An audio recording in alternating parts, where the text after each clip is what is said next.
The morning sun cast long shadows across the wheat fields of New Haven Colony as Jake Morrison walked the dirt path between the crops. His boots crunched softly on the dry earth, and he could hear the distant hum of harvesting machines working. In the northern fields, the air smelled of fresh grain and morning dew, nothing like the recycled atmosphere of the space stations where he had spent his younger years. Jake stopped at the edge of the field and looked out over the rolling hills that stretched to the horizon. Golden wheat swayed gently in the breeze, and he could see the small farmhouses dotted across the landscape like tiny white squares. It was peaceful here on Kepler 442c, so different from the war-torn worlds of the inner colonies where he had served as a military engineer. Another quiet day in paradise, he said to himself, then smiled at the old joke.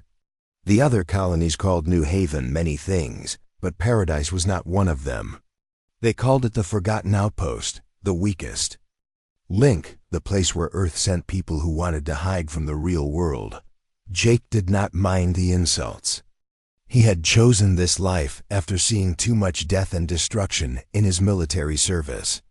When the colonial authority offered him the position of governor for a small farming settlement on the edge of human space, he jumped at the chance. That was 5 years ago, and he had never looked back. The colony was home to 8,000 people, mostly families who wanted a simple life away from the crowded cities and military bases of the core worlds. They grew crops, raised animals, and built a community where children could play in open fields without fear of war or conflict. It was everything Jake had dreamed of during those long nights in military bunkers. He walked back toward the main settlement, passing Pete Hansen, who was checking the irrigation systems in his cornfield. Pete waved and called out, "Morning, Governor. Looks like another good day for the harvest." "That it does, Pete," Jake replied. "How are the yields looking this season?"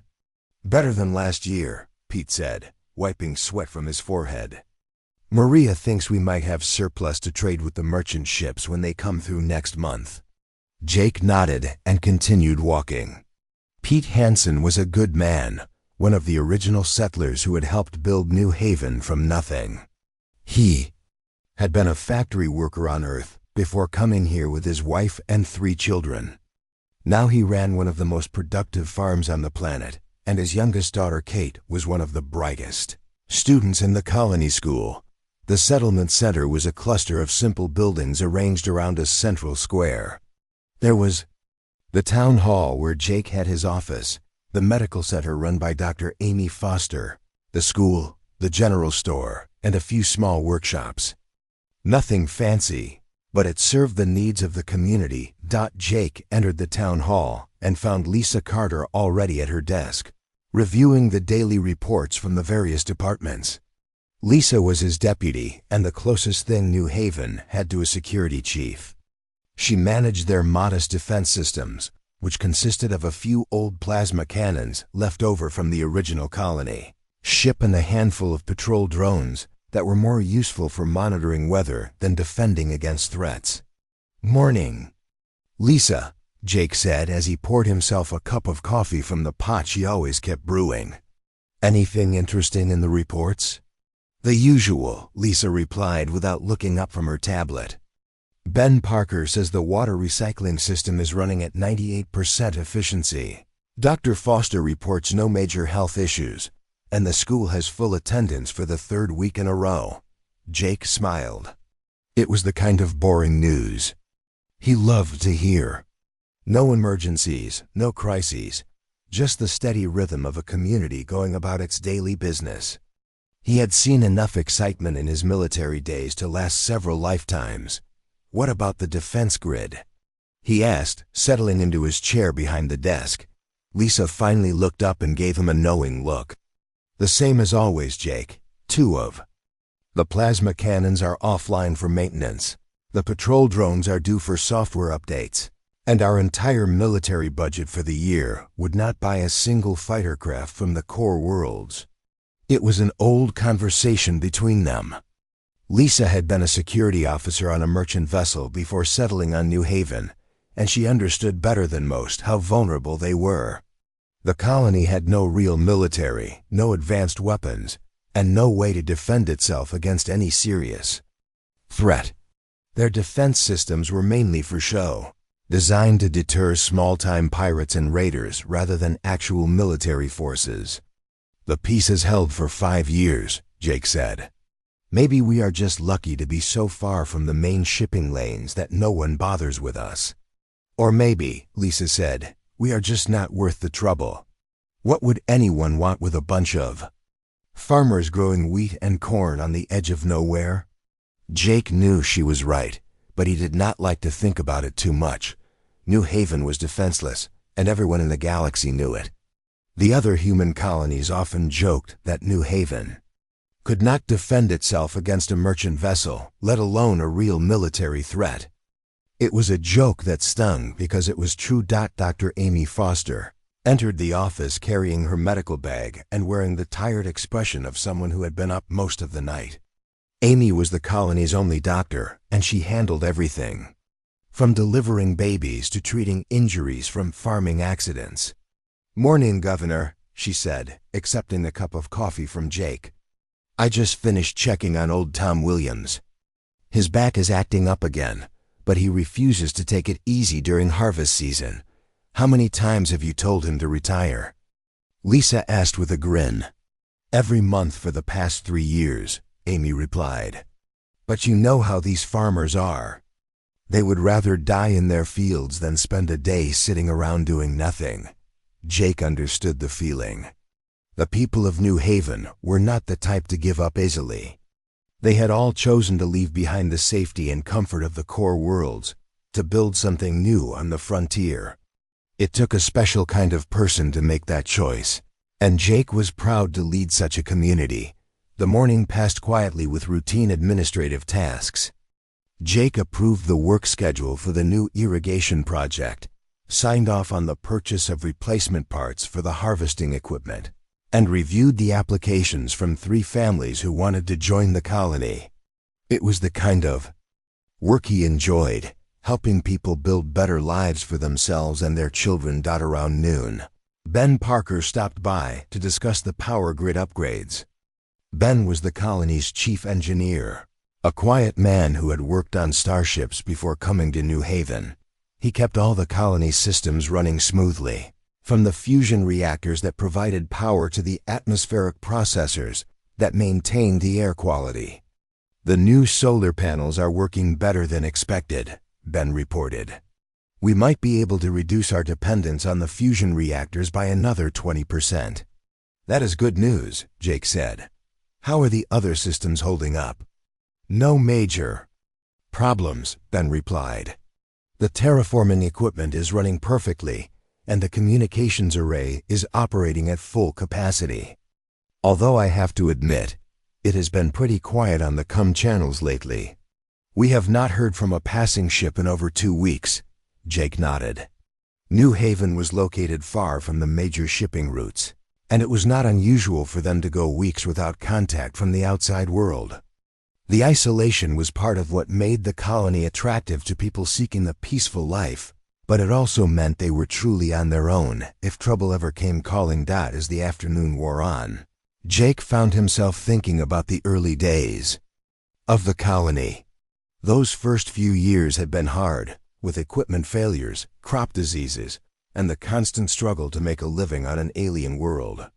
But the settlers had persevered, working together to overcome every challenge. They had built something good here, something worth protecting. The sun was setting when Jake finally left his office and walked home to his small house on the outskirts of the settlement. The evening air was cool and fresh, and he could hear the sounds of families gathering for dinner in the houses around him. Children played in the yards while their parents finished the day's work, and the whole scene filled him with a sense of contentment he had never known during his military career. Jake had no way of knowing that this would be the last peaceful evening New Haven would see for a very long time.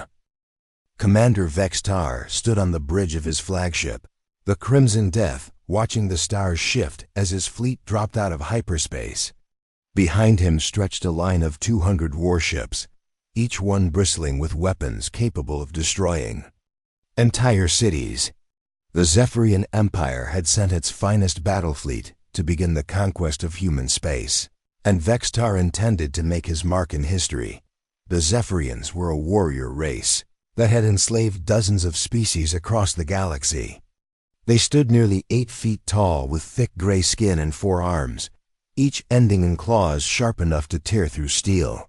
Their empire was built on the backs of conquered peoples who toiled in their mines and factories, while Zephyrian nobles lived in luxury. "Status report," Vextar growled, his voice like grinding stone. "All ships report ready for combat, Commander," replied his second-in-command, Captain Krexval. "Long-range sensors show multiple human colonies in this sector. Intelligence suggests we should start with the weakest targets to test their defenses." Vextar nodded. The plan was simple but effective. Attack the weakest human settlements first, learn their capabilities, then move on to the more heavily defended core worlds. By the time Earth's military responded, half their colonies would already be in chains. "What is the nearest target?" he asked. "A small agricultural world called New Haven," Krexval replied, checking his tactical display. "Population of 8,000 humans, minimal defenses, no military presence. Our intelligence reports suggest they could barely defend against pirates, let alone our battle fleet." "Perfect," Vextar said with a cruel smile. "Signal the fleet. We attack New Haven in 12 hours. This will be good practice for our warriors before we face real opposition." The massive armada changed course toward the small blue-green world that hung peacefully in the void, unaware of the death approaching from the stars. On New Haven, Jake Morrison was enjoying his morning coffee when the alarm began to sound. It was a low, steady tone that he had never heard before in his 5 years as governor. He rushed to his communication device and called the town hall. "Lisa, what is that alarm?" he asked. "Deep Space Monitoring Station," Lisa replied, her voice tight with worry. "Get down here now, Jake. We have a problem." Jake ran through the streets of the settlement, passing confused colonists who had come out of their houses to listen to the strange sound. Children pointed at the speakers mounted on the lampposts while their parents looked worried and uncertain. He burst into the town hall to find Lisa staring at a computer screen with a look of horror on her face. Ben Parker stood beside her, his hands shaking as he tried to work the controls. "What is it?" Jake demanded. "Our deep space sensors picked up a massive fleet heading this way," Lisa said quietly. "Ben, show him the readings." Ben pulled up the sensor data on the main screen. Jake felt his blood turn cold as he saw the display. Hundreds of ships, all moving in perfect formation toward New Haven. The energy signatures were enormous, far beyond anything human technology could produce. "How long do we have?" Jake asked. 7 hours, Ben replied. "Maybe 8 if they slow down." "But Jake, look at the size of this fleet. These are not pirates or raiders. This is a military invasion force." Jake stared at the screen, trying to process what he was seeing. His mind went back to his military training, calculating distances and firepower. The approaching fleet had enough weapons to destroy every building on New Haven 10 times over. "Can we contact Earth Defense Force?" he asked. "I have been trying," Ben said. "But they are 60 light years away. Even if we get through, it would take them weeks to send help. What about the other colonies?" "Same problem," Lisa said. "We are too far from everything. Even the nearest trading post is 4 days away at maximum speed." Jake felt the weight of 8,000 lives settling on his shoulders. Every man, woman, and child on New Haven was depending on him to find a solution. But what could they do against such overwhelming force? "We need to evacuate," he said finally. "Get everyone into the hills, hide in the forests until this passes." "Jake," Lisa said gently, Those ships have orbital bombardment capabilities. There's nowhere to hide from weapons like that. They could burn the entire planet if they wanted to. The reality of their situation hit Jake like a physical blow. They were trapped on a world with no defenses, no allies, and no hope of rescue. The peaceful farming community he had worked so hard to build was about to be destroyed by forces beyond their control. "I need to address the colony," he said. "People deserve to know what is happening." Within an hour, Jake stood in the town square facing nearly 1,000 colonists who had gathered to hear his announcement. Faces he knew well looked up at him with trust and hope, expecting their governor to have answers. Pete Hansen stood with his family, his arm around his wife Maria while their daughter Kate held his hand. Dr. Amy Foster was there with her medical staff, and dozens of other families who had built their lives in this quiet corner of the galaxy. "My friends," Jake began, his voice steady despite the fear in his heart, "I will not lie to you about our situation. A large alien fleet is approaching New Haven. They will arrive in approximately 6 hours. Murmurs of fear and confusion rippled through the crowd. Jake held up his hand for silence. "I know you are afraid," he continued. "I am afraid too. This fleet is more powerful than anything we can fight with our current defenses, but we are not helpless. We have something that our enemies do not expect. We have each other." "What are we supposed to do against warships?" called out Tom Williams from the back of the crowd. "Fight them with farming tools?"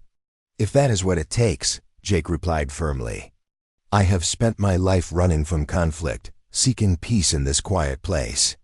But sometimes peace must be defended. Sometimes ordinary people must do extraordinary things." "He is right," said Pete Hansen, stepping forward. "I came here to give my children a better life.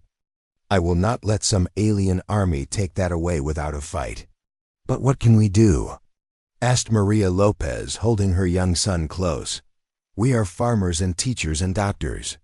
We are not soldiers." "No," Jake agreed. "We are not soldiers. But we are human beings, and that means something. It means we do not give up when things look impossible. It means we find a way to survive, no matter what." Dr. Amy Foster raised her voice from the crowd. "Jake is right. We may not have military training, but we have skills and knowledge. We have the tools and equipment we use every day. Maybe there is a way to use what we have." "The terraforming equipment," Ben Parker said suddenly. "The industrial machines we use for farming. They were not designed as weapons, but they are powerful, very powerful." Jake felt a spark of hope ignite in his chest. "What are you thinking, Ben?" "I am thinking," Ben said slowly, "that a laser designed to cut through mountains might also cut through spaceship hulls. I am thinking that machines built to reshape planets might be able to reshape a battle." The crowd began to murmur with growing excitement. Jake could see the change in their faces as despair gave way to determination. These were people who had carved a civilization out of an alien wilderness. They had faced impossible challenges before and found ways to overcome them.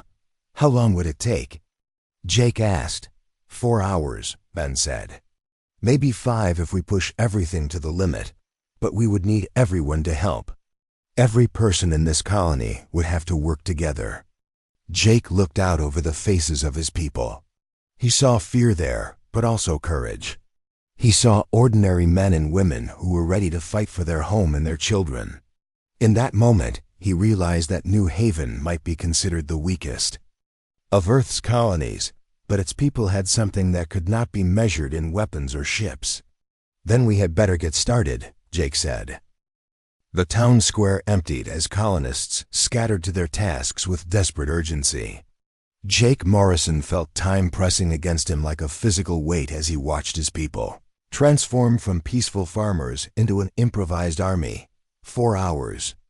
To prepare for a battle that should have been impossible to win, Ben Parker took charge of the technical preparations. his quiet voice suddenly commanding as he directed teams of workers to different locations around the colony. His plan was ambitious and dangerous, requiring them to modify equipment that had never been designed for warfare. "The terraforming lasers are our best weapons," he explained to Jake as they hurried toward the industrial complex.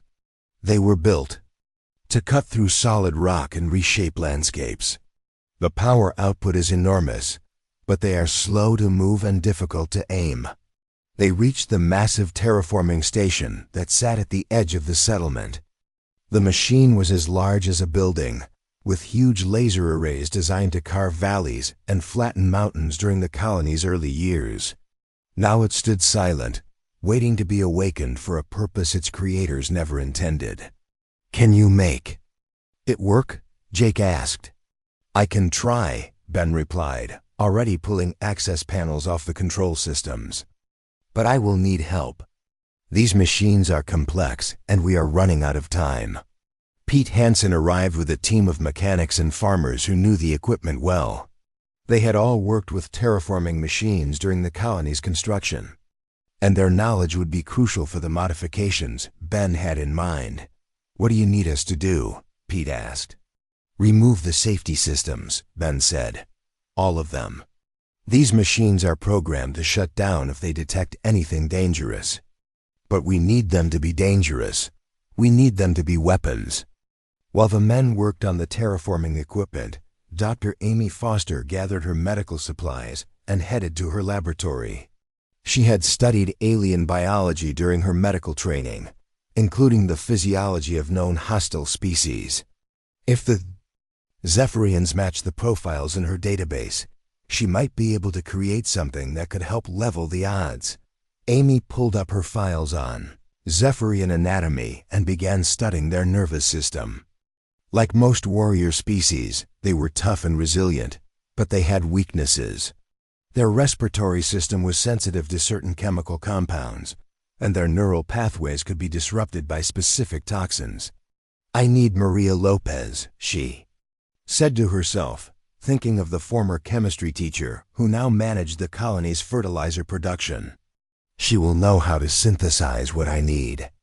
Meanwhile, across the settlement, Lisa Carter was working with a team of colonists to convert their civilian vehicles into mobile weapons platforms. The agricultural drones used for crop monitoring could be reprogrammed as suicide bombers, and the heavy farming equipment could be turned into armored vehicles. "We need to think like guerrilla fighters," Lisa explained to her team. "Hit and run attacks, use our knowledge of the terrain, make every shot count. We cannot match their firepower, but we can be unpredictable." Young Danny Morrison, Jake's teenage son, arrived with a group of children carrying supplies. The kids had organized themselves into a logistics team, running messages and materials between the adult work groups. Even Kate Lopez, Pete's 12-year-old daughter, was helping by sorting through electronic components that Ben needed for his modifications. "Dad," Danny said to Jake, "we want to help fight too." "Your job is to stay safe," Jake replied firmly. "This is not a game, son. These are real weapons we are building, and real enemies coming to attack us. But we know the colony better than anyone," Kate protested. "We know every hiding place, every tunnel, every secret passage. We could be scouts or messengers." Jake looked at the determined faces of the children and realized they were right. In a few hours, there would be no safe places left on New Haven. Everyone would have to contribute to their survival. Even the youngest colonist. Dr. Foster found Maria Lopez in the chemical processing plant, working frantically to produce compounds that could be weaponized. Maria's chemistry background was proving invaluable as she combined industrial chemicals in ways that would have horrified safety inspectors. "I can create aerosol compounds that will interfere with Zephyrian breathing," Maria explained. "The problem is delivery. How do we get close enough to use them?" "The crop-dusting aircraft," Amy suggested. "They are designed to spray chemicals over large areas. If we can modify them to carry your compounds instead of fertilizer." "It could work," Maria agreed. But the pilots would have to fly directly into the battle. It would be incredibly dangerous. Everything we are doing is dangerous, Amy replied. The question is whether we are brave enough to try. Back at the terraforming station, Ben Parker had succeeded in removing most of the safety systems from the massive laser array. The machine now hummed with barely contained power, its targeting systems recalibrated to track fast-moving objects in the sky instead of geological features on the ground. "How many shots will we get?" Jake asked. "Maybe 10 before the power cores." "Overload," Ben replied. "These machines were never meant to fire continuously. After that, we will have to rely on the smaller weapons." Pete Hansen and his team had been working on the farming equipment, welding armor plating onto tractors and mounting salvaged plasma cannons on harvesting machines. The vehicles looked crude and improvised, but they represented the determination of people who refused to surrender without a fight. "The corn harvester is ready," Pete reported. "We mounted 2 plasma cannons on the main platform and reinforced the cabin with steel plating. It is not pretty, but it should be able to take some punishment." Lisa Carter had been coordinating the defense positions around the settlement, placing the modified equipment where it could do the most damage to attacking forces. The colonists had turned their peaceful farming community into a fortress, using every building and piece of equipment as part of their defensive strategy. "We have firing positions set up in the grain silos," she reported to Jake. "The storage buildings will provide good cover for our people, and the elevated positions will give us clear shots at low-flying aircraft." As the afternoon wore on, the transformation of New Haven became more complete. Peaceful farmers had become weapons technicians, medical equipment had been converted into chemical warfare devices, and children had become scouts and messengers. In a desperate fight for survival, Tom Williams, despite his bad back, was helping to camouflage the defensive positions using his knowledge of the local landscape. "These aliens do not know our world," he said to anyone who would listen. "They do not know where the soft ground is, or which hills provide the best cover. That gives us an advantage." With 2 hours remaining before the alien fleet arrived, Jake called another meeting in the town square. The colonists who gathered now looked very different from the peaceful farmers who had assembled that morning. They carried improvised weapons, wore makeshift armor, and had the determined expressions of people who had found their courage in the face of impossible odds. "We have done something remarkable here today," Jake told them. "We have taken the tools of peace and turned them into instruments of war. We have taken ordinary people and made them into warriors, but the real test is still coming. Are we ready?" asked Pete Hansen.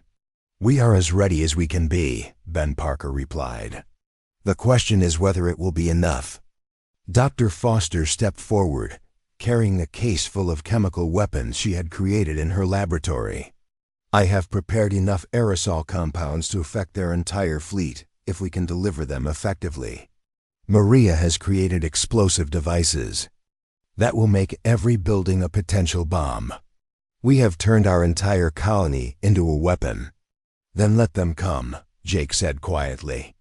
"Let them see what happens when they attack Earth's children. They think we are weak because we choose peace over war. They are about to learn that choosing peace does not mean we cannot fight." The colonists dispersed to their final positions. As the alien fleet drew closer, in less than 2 hours, the peaceful world of New Haven would become a battlefield, and 8,000 farmers would face 200 warships in a fight that would determine their fate. At exactly 3 o'clock in the afternoon, the Zephyrian fleet dropped out of hyperspace above New Haven. 200 massive warships appeared in the blue sky like dark clouds, their hulls gleaming with weapon ports and armor plating. "Commander." Vextar stood on his bridge, expecting to see a defenseless farming world ready for easy conquest. Instead, his tactical officer's voice cracked with confusion. "Commander, I am detecting massive energy signatures across the planet's surface. Multiple weapon systems are powering up. Vextar snarled and moved to the sensor display. Impossible. Intelligence reports said this colony had no military defenses. The energy readings are unlike anything in our database, the officer replied. They appear to be industrial equipment that has been modified for combat use. Clever humans, Vextar growled. But industrial tools cannot stand against our battle fleet. Signal all ships. Begin the attack. Down on the planet's surface, Jake. Morrison stood in the improvised command center that Ben Parker had built in the town hall. Banks of monitors showed views from across the colony, and communication channels crackled with reports from defensive positions. Enemy fleet is entering the upper atmosphere, Lisa Carter reported from her position at the grain silos. I count at least 50 ships in the first wave. All units, prepare for contact, Jake said into his microphone. Remember, we only get one chance at this. Make every shot count. The first Zephyrian fighters screamed down through the atmosphere, their pilots confident in their technological superiority. They had conquered dozens of worlds, and this small farming colony should have been the easiest victory of all. They were wrong. The moment the alien ships reached the lower atmosphere, Ben Parker activated the modified terraforming laser. The massive beam, designed to cut through mountains, sliced through the lead fighter like it was made of paper. The ship exploded in a brilliant fireball that lit up the afternoon sky. Direct hit, Ben shouted over the communication channel. The main laser is functioning perfectly. But there was no time to celebrate. More fighters were diving toward the colony, their weapons charging for attack runs on the settlement. Jake could see the fear in the eyes of his people, but he could also see their determination. Agricultural drones launch now, Lisa commanded. Dozens of small farming drones lifted off from hidden positions around the colony. They had been reprogrammed by Ben Parker to act as guided missiles, each one carrying explosive charges created by Maria Lopez. The drones swarmed toward the incoming fighters. Like angry insects, the Zephyrian pilots had never faced anything like it. Their advanced sensors were designed to track military weapons, not agricultural equipment. Half a dozen fighters were destroyed before they realized what was happening. What are these primitive devices? One pilot shouted over the radio. They are attacking us with farming machines. Commander Vextar watched in growing anger as his first attack wave was decimated by weapons that should not have existed. Send. In the second wave, he ordered. Destroy everything that moves. The second wave of fighters came in lower and faster, trying to avoid the terraforming laser and the drone swarms. But the colonists had prepared for this too. Pete Hansen sat in his modified corn harvester, watching the alien ships approach through his reinforced windshield. The farming machine had been transformed into a mobile weapons platform, with plasma cannons mounted on either side of the main cabin. Here they come, he said to his team over the radio. Everyone stay calm and aim carefully. The fighters opened fire on the settlement, their energy weapons striking buildings and defensive positions. But the colonists had turned every structure into a fortress, and the attacks only revealed the alien positions to the defenders. Pete's plasma cannons roared to life, sending streams of superheated energy into the sky. Other modified farming equipment joined the barrage, creating a wall of defensive fire that the fighters had to fly through. I got one, shouted Tom Williams from his position in a modified tractor. The plasma cannons worked perfectly on their hull armor. Dr. Amy Foster was coordinating the chemical weapon delivery from the medical center. Crop dusting aircraft, you are cleared for your attack run, she said to the brave pilots who had volunteered for the most dangerous mission. 3 small aircraft lifted off from the colony's landing strip, their cargo holds filled with the chemical compounds that Amy and Maria had created. The pilots flew directly into the battle zone, spraying their deadly cargo into the air where the alien fighters were operating. The effect was immediate and devastating. Zephyrian pilots began losing consciousness as the chemical compounds interfered with their respiratory systems. Fighters crashed into the ground or spun out of control as their crews succumbed to the toxic substances. "The chemical weapons are working," Amy reported. "The enemy pilots are being affected exactly as predicted." But the colonists were taking casualties too. Alien weapons struck the grain silos where Lisa Carter had positioned many of the defenders. The reinforced buildings provided good protection, but the enemy fire was intense and accurate. "We have wounded at position 3, reported one of the defenders. "Need medical assistance immediately." "On my way," Amy replied, grabbing her medical kit and running toward the battle zone.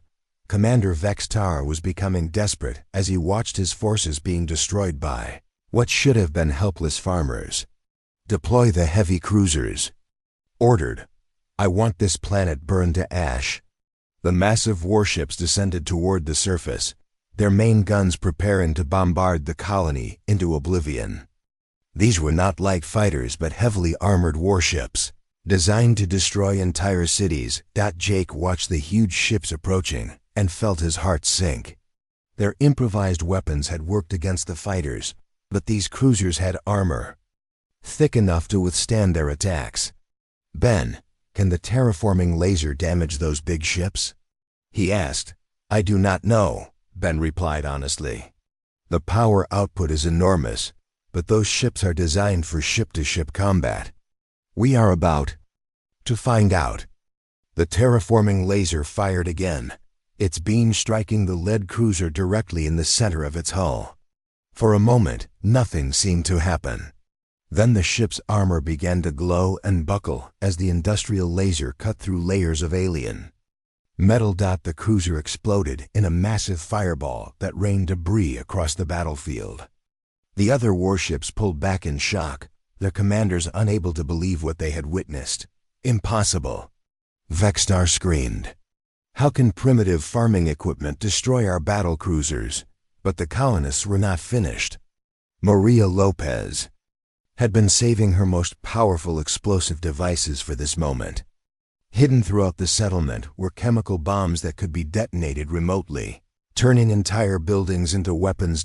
As the remaining cruisers moved in for bombing runs, Maria triggered her explosives.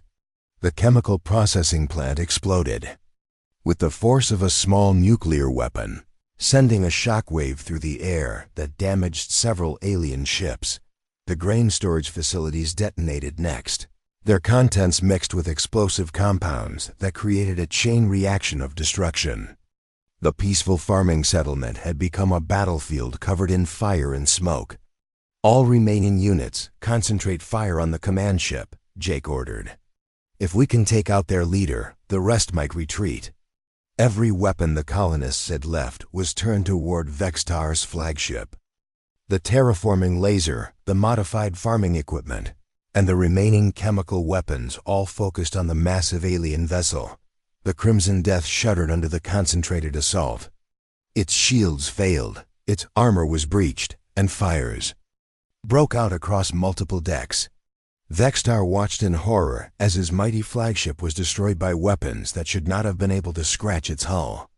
"This is impossible," he whispered as his bridge filled with smoke. "We are the Zephian Empire. We do not lose to farmers." But they were losing. In exactly 7 minutes, the most powerful battle fleet in Zephian history had been reduced to burning wreckage scattered across the surface of New Haven. The survivors limped back toward space, their confidence shattered and their empire's reputation in ruins. Jake Morrison stood in the smoking ruins of his command center, hardly able to believe what had happened. 8,000 farmers had defeated 200 warships using nothing but courage, ingenuity, and the tools of their peaceful trade. The impossible had become reality, and the galaxy would never be the same. The smoke was still rising from the battlefield when the first communication signals began reaching New Haven. Ships across the galaxy had detected the massive energy signatures from the battle, and news of the impossible victory spread like Wildfire through human space and beyond. Jake Morrison sat in what remained of his office, bandaged and exhausted, but alive. Through his broken window, he could see colonists moving through the settlement, putting out fires and helping the wounded. The cost of their victory had been high, but they had survived. "Governor Morrison," Ben Parker called from the communication station he had hastily repaired. "We are receiving incoming messages from everywhere. Earth Defense Force, the Colonial Authority, even alien governments. Everyone wants to know what happened here." Jake rubbed his tired eyes and walked to the communication panel. The first message was from Admiral Roberts of the Earth Defense Force, his voice filled with disbelief. "New Haven Colony, this is Admiral Roberts. Our sensors detected a massive battle in your sector. Please respond with your status immediately. We are dispatching relief ships to your location." "This is Governor Morrison," Jake replied. "New Haven Colony is secure. We have wounded and damage, but the Zephyrian attack has been repelled." There was a long silence before the Admiral responded. "Governor, did you say the Zephyrian attack was repelled? Our intelligence reports indicated they sent a fleet of 200 warships to your location." "That is correct, Admiral," Jake said simply. "They are no longer a threat." Dr. Amy Foster entered the office, her medical coat stained with blood and dirt from treating the wounded. She had worked without rest for hours, saving lives and patching up injuries from the battle. "How many casualties?" Jake asked quietly. 37. "Wounded, some seriously," Amy replied. "But Jake, we did not lose a single person. Not one. In a battle against 200 warships, we did not lose a single life." Jake felt a wave of emotion wash over him. His people had faced impossible odds and not only survived, but emerged victorious without losing anyone. It was a miracle that would be talked about across the galaxy for generations. Lisa Carter limped into the office, her arm in a makeshift sling but her eyes bright with excitement. "Jake, you need to see this. We have ships approaching from every direction. Human colonies, merchant vessels, even some alien ships. Everyone wants to know how we defeated the Zephyrian Empire." Over the next few hours, New Haven became the center of galactic attention. Ships arrived carrying reporters, military observers, and government officials who could not believe the reports they had received. A small farming colony had accomplished what entire star fleets had failed to do. The first to arrive was Captain Sarah Williams of the merchant vessel Star Trader. She had been en route to another colony when she received the emergency broadcasts about the battle. "Governor Morrison," she said as she stepped off her ship, "I have been flying these space lanes for 20 years, and I have never seen anything like what happened here. How did you do it?" "We used what we had," Jake replied. "Simply, our people refused to give up, and they found ways to turn farming equipment into weapons." Pete Hansen was standing nearby, still wearing the coveralls he had worn during the battle. His modified corn harvester sat behind him, its improvised armor scarred by alien weapons, but still functional. "We just did what needed to be done," Pete said. "When someone threatens your home and your family, you find a way to fight back." Captain Williams shook her head in amazement. "The Zephyrian Empire has conquered dozens of worlds. Their military technology is centuries ahead of human equipment. How did farming tools defeat their battle fleet?" Ben Parker emerged from beneath one of the modified terraforming machines, his hands covered in grease and his face streaked with dirt. "Technology is only as good as the people using it," he said. "The Zephyrians had powerful weapons, but they expected us to fight like soldiers. We fought like farmers instead." More ships continued to arrive throughout the day. Earth Defense Force vessels brought medical supplies and engineering teams to help repair the damage. Colonial Authority representatives came to document exactly what had happened and how the colonists had achieved their victory. But perhaps the most surprising visitors were the Zephyrian survivors themselves. Commander Vextar and 50 of his warriors had been captured when their damaged ships crashed near the settlement. Dr. Amy Foster had insisted on treating their injuries with the same care she gave to human patients. "Why do you help us?" Vextar asked weakly as Amy checked his bandages.